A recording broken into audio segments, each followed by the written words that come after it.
Pessoal, retornamos aqui então na aula remota número 4 da disciplina de Educação Ambiental e Desenvolvimento Sustentável.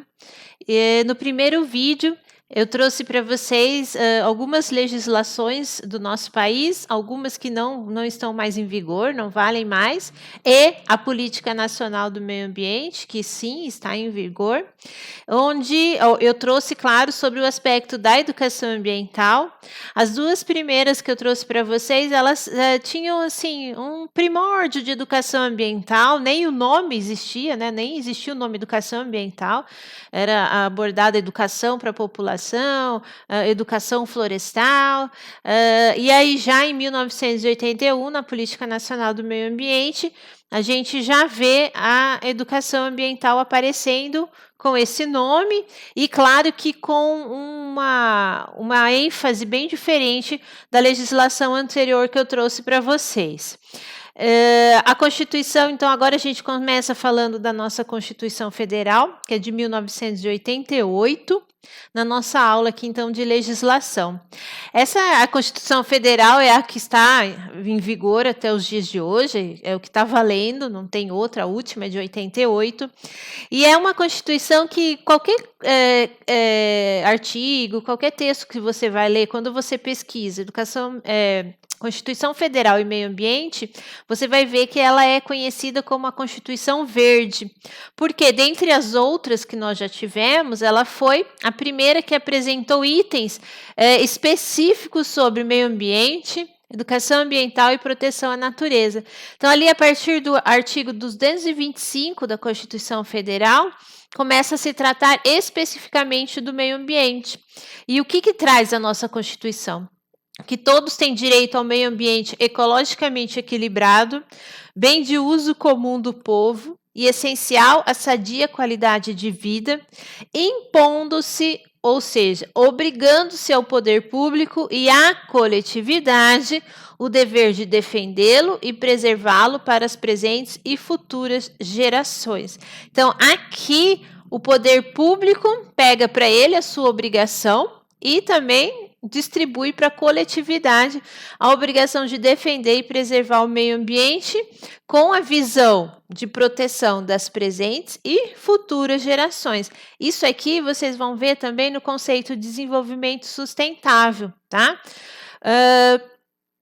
O meio ambiente, gente, só para dizer, assim, para conceituar para vocês, o meio ambiente no direito, ele é conhecido como direito difuso, ou seja, o meio ambiente não existe um dono, não existe um proprietário, o meio ambiente ele é um bem de uso comum do povo, ou seja, ele é de todo mundo, por isso essa obrigação de não só o poder público, como todos nós defendemos. Aqui no parágrafo 1º, traz algumas formas de assegurar a efetividade desse direito, o direito que eu acabei de falar para vocês, que é o meio ambiente ecologicamente equilibrado. E esse parágrafo primeiro, ele traz quais são as obrigações do poder público. E aqui está promover a educação ambiental em todos os níveis de ensino e a conscientização pública para a preservação do meio ambiente. Então, o que a Constituição Federal fez? Ela tomou a educação ambiental como um dever do Estado. Então, além da coletividade ter que ter essa preocupação com o meio ambiente, a conscientização através da educação ambiental é um dever do Estado, é uma obrigação. Por isso, então, que o ensino do infantil ao superior tem que abordar questões ambientais através da educação ambiental. Essa Constituição, e não só a Constituição, nosso país tem muitas leis ambientais boas. Nosso país tem uma legislação ambiental muito boa. Pena que é aplicada de forma bem deficitária, principalmente porque nos falta a fiscalização, né? Então, quando você tem a lei, para você saber se ela está sendo aplicada, você precisa de órgãos fiscalizadores, e isso nos falta. Mas em relação à educação ambiental, eu falo para vocês que ela, sim, acontece muitas vezes, não da forma como deveria acontecer, mas ela acontece dentro dos níveis de ensino, sim, tá? Então, desde os pequenininhos lá, até o ensino superior, vocês podem ver que a educação ambiental, ela acaba acontecendo muitas vezes mais na obrigatoriedade do que na vontade, mas ela acontece, já é alguma coisa, certo? Então essa é a nossa Constituição Federal, que trata a questão do meio ambiente com muita atenção, ok? Da Constituição Federal, a gente passa, então, para a Política Nacional de Educação Ambiental. Então, a gente tem uma Política Nacional do Meio Ambiente, que é de 81, que continua valendo porque a Constituição de 88 ratificou, ou seja, concordou com o que estava escrito lá, e da Constituição Federal, que obriga o Estado ao desenvolvimento da educação ambiental em todos os níveis de ensino, saiu então a Política Nacional de Educação Ambiental, que vai tratar apenas disso, tá? Eu já trouxe para vocês aqui o conceito de educação ambiental dentro dessa política, que é aquela que compreende os processos por meio dos quais o indivíduo e a coletividade constroem valores sociais, conhecimentos, habilidades, atitudes e competências voltadas para a conservação do meio ambiente, bem de uso comum do povo, essencial à sadia qualidade de vida e sua sustentabilidade. Então, vocês veem que a gente saiu lá da educação florestal, que tinha um ponto único, que era a preservação das florestas, e vem que a abrangência que tomou a educação ambiental. Por isso que eu falo para vocês que ela foi tomando corpo conforme o passar do tempo e a discussão principalmente das questões ambientais.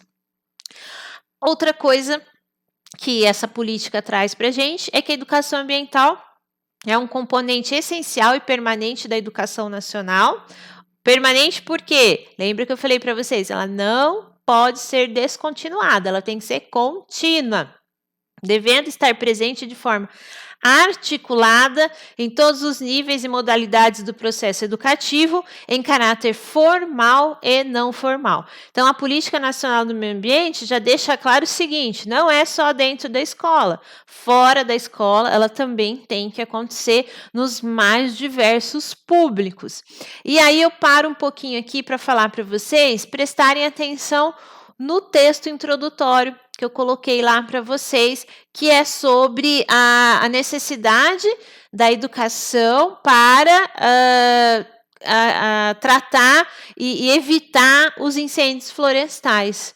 Então, o texto lá traz a educação ambiental numa outra dimensão, que é aquela que deve acontecer com um público específico, mas também com a população em geral, para se evitar os incêndios florestais. Então, lá afirma que a educação é a solução para se tratar dessa questão de incêndios. Agora, a gente está escutando muito falar em queimadas, muitas são, sim, causadas por causas pelos indivíduos que as causam, querendo ou não, e muitas são naturais, tá? Tem os processos naturais, mas assim, as queimadas que acontecem por vontade humana ou não, elas poderiam ser evitadas caso as pessoas entendessem a dimensão de um incêndio e o dano que ele está trazendo ao meio ambiente. Muitas vezes, esses incêndios até ocorrem ou está tendo uma queima ali que perde o controle, por aí vai. E aí, então, muitas pessoas não sabem lidar, nem controlar, e não tem nem questão de a educação mesmo para controlar esse incêndio. E aí ele toma proporções, muitas vezes, catastróficas.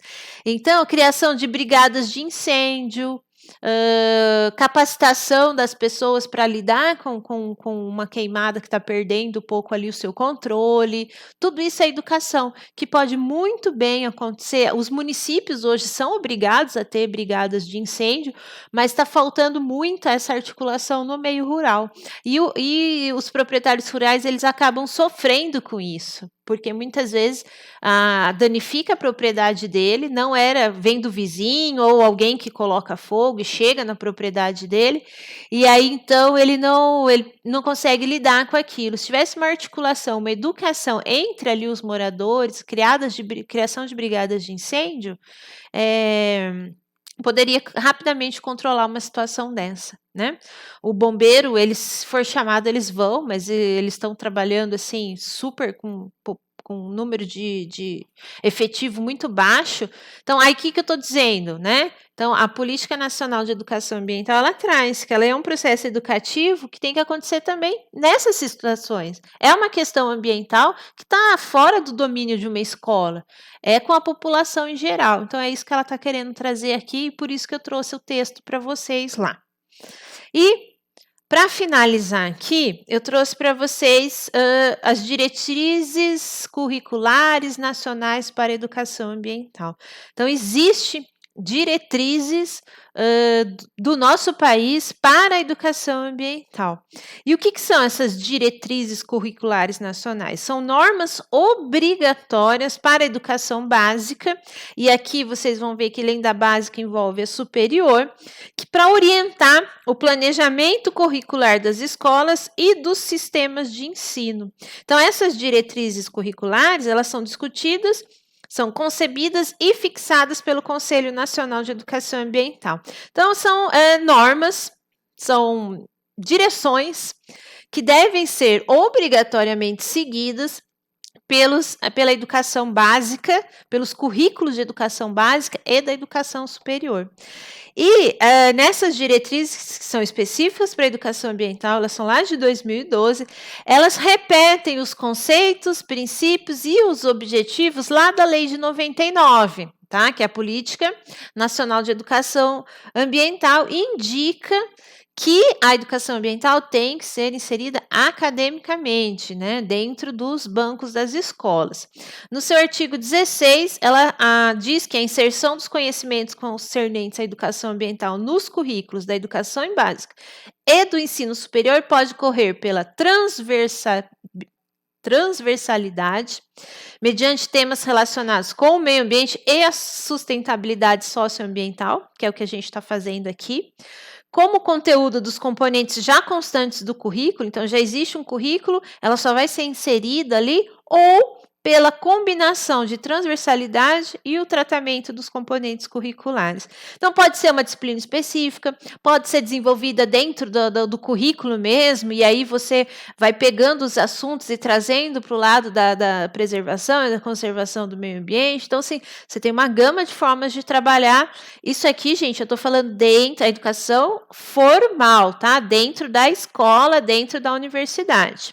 E no artigo 18, traz que os conselhos de educação dos estados, do Distrito Federal e dos municípios que vão estabelecer normas complementares para tornar efetiva a educação ambiental nos seus respectivos sistemas de ensino, tá? Então, aqui em Garça, por exemplo, a gente tem um conselho de educação ambiental, foi recentemente criado, e esse conselho, então, ele visa a tornar efetiva a educação ambiental. Ela visa, então, a implementar o programa de educação ambiental nas escolas do município. Tudo bem?